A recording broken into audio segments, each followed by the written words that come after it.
we got that new MADabolic. These are brand new pieces of equipment that'll be able to go into current and then future franchisees, or just future? We'll always give the option for legacy franchisees if they want to go from a 20-person to a 25-person class. That could allow for this, but this will kind of be the future of the way we do things for build-outs. So what was wrong with the old school racks that you can get from Rogue and just throw shit on the wall, or set it right there on the floor, put it all right down? What was wrong with that? I don't think that there's anything wrong with it. I think the biggest thing is a real estate play. We've managed to, over the last 6 to 12 months, shrink the footprint. We've been able to buy back 500 to 700 square feet. And when you talk about real estate, it's some big numbers. I mean, if you're looking at $50 a square foot and you save 500 square feet, I mean, you're looking at a couple $1,000s a month in savings. Yeah, I mean, we do the real quick math on that. We're talking 50 bucks a square foot, and let's just say 600 square feet on that. That's 30K over the year. Divide that by 12 kids, and we're saving $2,500 per month in your lease, with probably the average lease length being what? 10 years. I mean, that's over $250,000 over a 10-year lease, so significant. So you guys are playing the operational capacity game. You're playing, we want our franchisees to be able to find the most profitable locations possible by giving them the opportunity to have a smaller footprint. Yeah, not only that, we can look at way more real estate.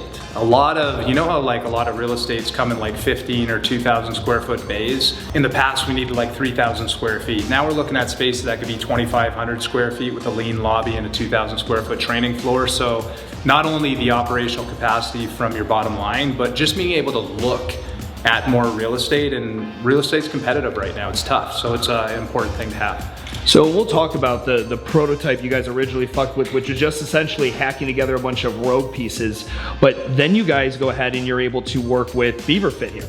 So real quick, how did the relationship between MADabolic and BeaverFit get? It was actually an introduction from one of the installers, Mass Movement. They've been doing stuff for... That good looking guy right there? That good looking guy. Yeah, got it. Mr. Chuck made the introduction to MADabolic, and the big thing was knowing as they continue to grow, the efficiency of being able to consolidate your equipment into one person, the benefits of shipping, one contact, and just ease of installation for them was a huge thing as MADabolic scales. I've got a very good idea what current MADabolics look like. Where are these in relationship? So walk me through how the future location with these would be set up.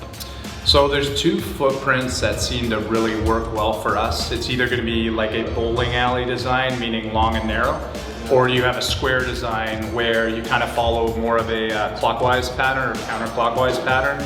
This allows you to create defined lanes. So if we look at 5 to 6 feet of unique space per each client, they're able to travel up and down the lane, and all of the equipment ever needed for that caliber of client, meaning the weight they may use, it will be isolated to these two racks, which will allow them to just operate in this very efficient assembly line, for lack of a better term. Are there certain kinds of restrictions on real estate? Like we're gonna need cinder block or something with studs, because these are gonna be wall affixed, correct? Will they ever be a freestanding version? They are freestanding. Yeah, so we have options to go into the floor if needed, and then we have solutions if not. We haven't had to look that way yet, but we've talked through all the options that could be needed, and I think one of the best things that BeaverFit has brought to the table is they are problem solvers. They provide, from what I can see, custom solutions that are built for that specific brand. And as much as we do respect and love companies like Rogue, and we've used them in the past, having that ability to customize your space for efficiency is hard to replicate. It really is. When Mad comes to you with like a custom build concept like this, is that the core service you guys are typically doing, or doing these custom builds, or is it something you've kind of found yourself falling into just because A, you're good at it, you've got the scale and the operations to do so, and it's obviously in a crowded Rogue fitness fucking world in the equipment manufacturers, this allows BeaverFit to really stand out? Yeah, so BeaverFit actually has been around for almost a decade now. We're the largest provider for outdoor mobile fitness equipment. We also are the largest provider for fitness equipment to the US military. With that being said, that's allowed us to build a facility out in Reno, Nevada, where we manufacture everything. We have 11 engineers on staff who design stuff like this for MADabolic. US Steel allows us to mitigate supply chain issues. But the big thing is we've been able to take what we learned with the military is listening to their needs to create solutions and take that to the commercial world. We can sit down with our customers and say, it's not about BeaverFit, it's about MADabolic. What is your brand? What are you guys trying to achieve? How do we help take what you have, that you don't like, what you do like, and bring it to life and help you expand your brand as you guys grow? Yeah. So I'll throw some B-roll of the original prototype and its style. So when did this, so this originally just come out from talking with, as you guys have been opening up more franchisees this past year than you ever have and scaling.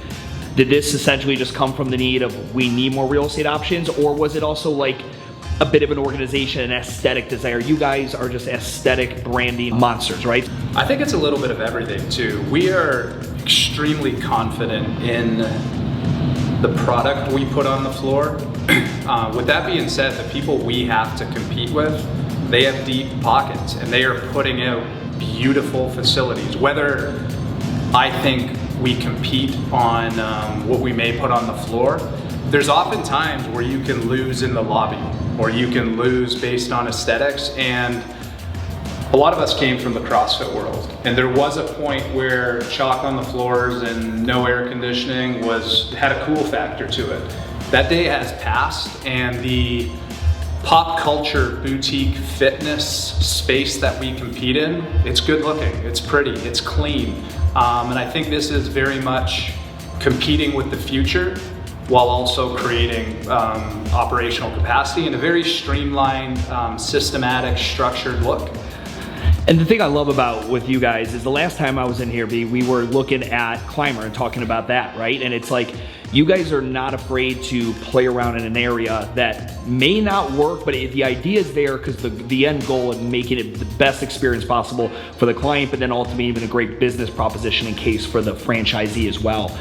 What else, I mean, as you guys continue to look to evolve what this product is there anything else kind of on the horizon you guys are kind of poking at and toying with that, you know, maybe hasn't manifested itself into a final product yet? But what else are you guys thinking of as far as improving that, whether it be from a real estate side, a client experience side, whatever it may be? So part of being in this space, whether things are positioned or advertised different, it's still a very cardio heavy space, a boot camp heavy, a calisthenics heavy, a more space. And we have found that unique niche in that strength bias program design that is very unique within the space. So all of the things we are looking at right now, it's not a new cardio machine, it's not a fresh bike.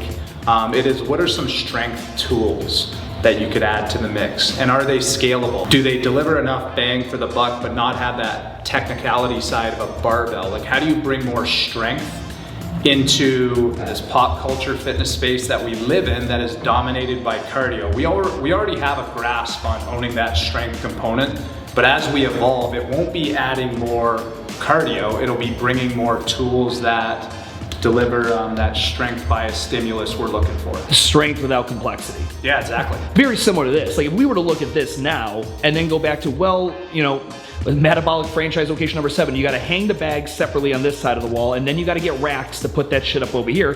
This is essentially, anyone could look at this now and go back in time like, well, of course, this is just a more simple design. It's all the shit in one place. Why didn't you think of that before?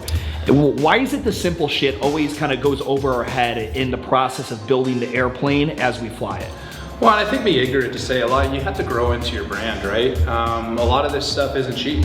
I mean, even this relationship that seems like an overnight thing, we've been working at this for a year together. Then there was the trip to Reno to see the prototype. This is version 2 of the original version to make sure it has the attachments that we need, that the shelves support the weight that we need. So early on, brands are scrappy and they do things as cheap as they can. And then you get to a level where you're no longer a startup. It's a shitty excuse to not provide your client an amazing experience, and also too, your franchisee a turnkey solution. So just the consolidation of 10 vendors into 1 or 10 vendors into 3, that out of the box solution for the franchisee to be able to send in mass movement with the BeaverFit product, and in one day your gym is set up, That, I mean, if you've done this before, that's a 3, 4, 5, that's a week process. So time is money.